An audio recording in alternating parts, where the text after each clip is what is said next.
બે મુખ્યમંત્રીઓના પુત્રોને આ વખતે દિલ્હી વિધાનસભાની ચૂંટણીમાં ઉતારવામાં આવ્યા છે. એટલે એવું લાગે છે કે ભાજપ જે છે એ એના પોતાના જ નિયમોની અંદર છૂટછાટ મૂકતું રહે છે. નમસ્કાર.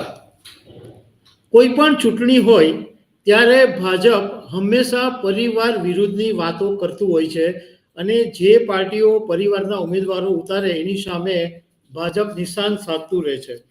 પરંતુ દિલ્હીની ચૂંટણીની અંદર લાગે છે કે ભાજપે આ નિયમોને નેવે મૂકી દીધા છે, કારણ કે બે મુખ્યમંત્રીઓના પુત્રોને આ વખતે દિલ્હી વિધાનસભાની ચૂંટણીમાં ઉતારવામાં આવ્યા છે. એટલે એવું લાગે છે કે ભાજપ જે છે એ એના પોતાના જ નિયમોની અંદર છૂટછાટ મૂકતું રહે છે. તો આના વિશે તમારી સાથે વાત કરીશ. મારું નામ રાજેશ શાહ છે અને તમે જોઈ રહ્યા છો ગુજરાતના સૌથી મોટા ડિજિટલ ન્યૂઝ પ્લેટફોર્મ ખબરછે.com. દિલ્હી વિધાનસભાની ચૂંટણી 5 ફેબ્રુઆરીના દિવસે છે અને 8 ફેબ્રુઆરીએ પરિણામ જાહેર થવાના છે.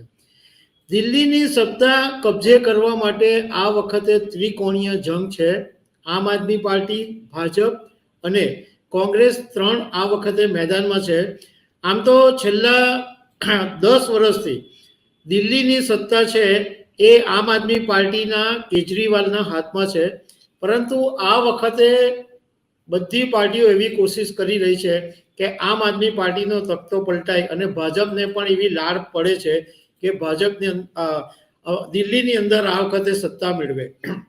એટલા માટે ભાજપે આ વખતે દિલ્હીની અંદર જે પોતાના નિયમો છે કે પરિવારના એક વ્યક્તિ સિવાય બીજી વ્યક્તિને ચૂંટણીમાં ટિકિટ નહીં આપવી અથવા જે પરિવારવાદને પ્રોત્સાહન નહીં આપવું, એ ભાજપની જે નીતિ છે એ નીતિ દિલ્હી વિધાનસભાની ચૂંટણીમાં નેવે મૂકી દેવામાં આવી છે. કારણ કે બે મુખ્યમંત્રીઓના જે દીકરા છે એમને મેદાનની અંદર ઉતારવામાં આવ્યા છે. એક દિલ્હીના પૂર્વ સીએમ મદનલાલ ખુરાના અને બીજા દિલ્હીના પૂર્વ સીએમ સાહિબસિંહ વર્માના દીકરા, આ બંનેને આ વખતે ભાજપે જ્યારે બીજી યાદી જાહેર કરી ત્યારે એમને મેદાનમાં ઉતારવામાં આવ્યા છે. અત્યાર સુધી આપણે એવું જોયું છે કે ઇવન પ્રધાનમંત્રી નરેન્દ્ર મોદી હોય, અમિત શાહ હોય કે ભાજપના મોટા નેતાઓ હોય, કોંગ્રેસની સામે હંમેશા નિશાન સાધ્યું છે કે પરિવારવાદને પ્રોત્સાહન આપે છે અને રાહુલ ગાંધી, સોનિયા ગાંધીની સામે પીએમ ઘણી વખત નિશાન સાધી ચૂક્યા છે.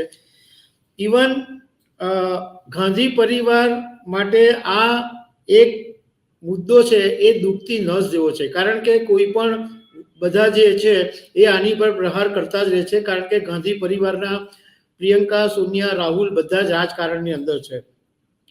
ઇવન સમાજવાદી પાર્ટીના અખિલેશ યાદવ અને બિહારના લાલુ પ્રસાદની સામે પણ ભાજપવાળા પરિવારવાદના વિરોધમાં બોલી ચૂક્યા છે અને એમને ઘણી વખત એવું કહેવામાં આવ્યું કે ભાઈ તમે પરિવારવાદને વેગ આપો છો, પ્રોત્સાહન આપો છો.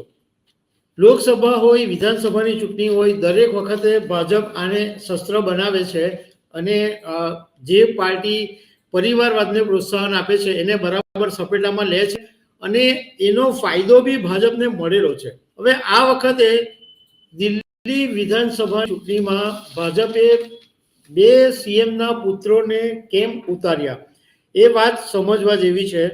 તો પહેલા છે મદનલાલ ખુરાનાના પુત્ર હરીશ ખુરાના, કે જેમને ભાજપે આ વખતે પશ્ચિમ દિલ્હીથી મેદાનમાં ઉતારેલા છે અને મદનલાલ ખુરાના દિલ્હીના એકદમ જબરજસ્ત અને કદાવર નેતા તરીકે એમનું નામ હતું. અને પશ્ચિમ દિલ્હીનો જે વિસ્તાર છે એમાં શીખ અને પંજાબી સમાજના મતદારોની વસ્તી વધારે છે. એટલા માટે ભાજપે આ વાતનું ધ્યાન રાખીને હરીશ ખુરાનાને મોતીનગરની બેઠક ઉપરથી મેદાનમાં ઉતાર્યા છે. તો સાહેબસિંહ વર્માના દીકરા એમને પણ ન્યૂ દિલ્હી પરથી ઉતારવામાં આવ્યા છે અને એમનું નામ છે પ્રવેશ વર્મા. પ્રવેશ વર્મા પણ સાહેબસિંહ વર્માના પુત્ર છે અને સાહેબસિંહ વર્મા છે એ દિલ્હીના મુખ્યમંત્રી રહી ચૂક્યા છે અને જાટ સમાજના એક મોટા નેતા તરીકે એમનું નામ હતું. એટલે આનો ફાયદો લેવા માટે ભાજપે સાહિબસિંહ વર્માના દીકરા પ્રવેશ વર્માને ટિકિટ આપી છે. પ્રવેશ વર્મા પણ ભાજપની સાથે વર્ષોથી સંકળાયેલા છે. હવે પ્રવેશ વર્માને ટિકિટ આપવા પાછળનું એક બીજું બી લોજિક છે, કારણ કે આ ન્યૂ દિલ્હી વિધાનસભાની બેઠક એવી છે કે જ્યાં આમ આદમી પાર્ટીના નેતા અને પૂર્વ મુખ્યમંત્રી અરવિંદ કેજરીવાલ આ બેઠક ઉપરથી ચૂંટણી લડવાના છે. એટલા માટે અરવિંદ કેજરીવાલની સામે પ્રવેશ વર્માને ભાજપે ઊભા કરી દીધા છે.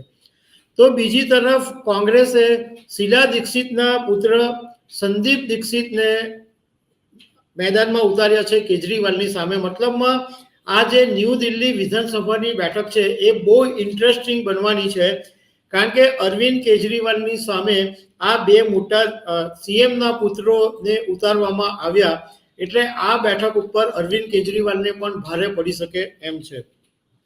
અને સંદીપ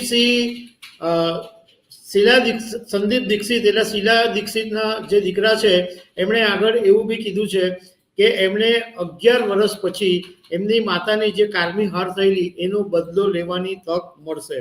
મતલબમાં આ વખતની ચૂંટણી ઇન્ટરેસ્ટિંગ બનવાની છે, પરંતુ મૂળ વાત એ છે કે ભાજપે આ વખતે પરિવારવાદનું જે વાત કરે છે એને નિયમોને નેવે મૂકી દીધા છે અને એ મુખ્યમંત્રીના પુત્રોને મેદાનમાં ઉતાર્યા છે. તો દર્શક મિત્રો, આવી અનેક વાતો સાથે અમે તમને મળતા રહીશું. Thank you very much.